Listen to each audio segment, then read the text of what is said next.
ایوب کی کتاب 29واں چیپٹر اور اس کی 24ویں آیت، خداوند کے زندہ کلام میں یوں لکھا ہے، جب وہ مایوس ہوتے تھے تو میں ان پر مسکراتا تھا اور میرے چہرے کی بشاشت کو انہوں نے کبھی نہ بگاڑا۔ آمین۔ میرے عزیزو، میں اسی ایوب نبی کی بات کر رہا ہوں، میں اسی ایوب نبی کی بات کرنے لگا ہوں کہ جس کو خداوند نے ایک ایسی ادبھت آزمائش میں ڈال دیا کہ جو عجیب و غریب، شروعات میں ہی اس کی اولاد کو چھین لیا، شروعات میں ہی اس کی شان و شوکت کو، شروعات میں ہی اس کا گھر جو ہے وہ سارے کا سارا رنجیدہ، شروعات میں ہی اس کو خدا نے دکھ دیے ہیں، اور اس کے بعد اس کے جسم پر کیا ہے، طرح طرح کے نسور بن گئے۔ اور میرے عزیزو، آپ سبھی جانتے ہیں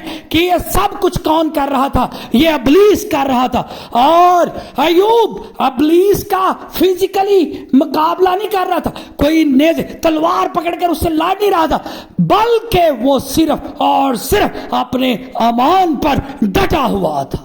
ہالیلویا۔ آج ہمیں دنیا داری کی بہت سی پریشانیاں ستائیں، آج ہمیں بہت سے لوگ پریشان کریں گے، بے شمار ہمیں آزمائشیں آئیں گی ہماری زندگی میں، بے شمار بیماریاں آئیں گی، لیکن ہم نے ڈٹے رہنا ہے۔ اور ڈٹے رہنے کا مطلب یہ ہے کہ امان پر قائم رہنا ہے۔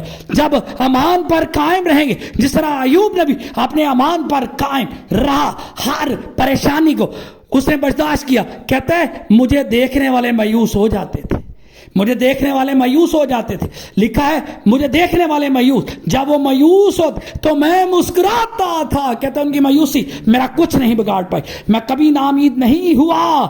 اور کہتا ہے ایون دو کہ میں مسکراتا تھا، پھر لکھا ہے اور میرے چہرے کی بشاش، کہتا ہے میرے چہرے کی رونق کبھی متاثر نہیں ہوئی، انہوں نے کبھی نہ بگاڑا، یعنی کہ میرا چہرے کی رونق کو نہ کبھی بگاڑا۔ میں مسکراتا، میں ہنستا، میں پر امید، میں امان میں قائم رہا۔ اور جب میں امان میں قائم رہا تو جس پر میرا توکل تھا، جس کی وجہ سے میں امان پر قائم تھا، وہ میرے ساتھ کھڑا ہوا، اور جو کچھ مجھ سے سینا وہ ڈبل کر کے مجھے عطا کر دیا۔ میرے عزیزو، آج میرا یہ مقصد ہے اس میسج کا کہ آپ ہمیشہ اپنے امان پر قائم رہیں، آج ہر آزمائش میں اپنے امان پر قائم رہیں، ڈٹے رہیں، میرا خدا آپ کے ساتھ کھڑا ہو کر آپ کو سرفرازی بخشے گا۔ آمین۔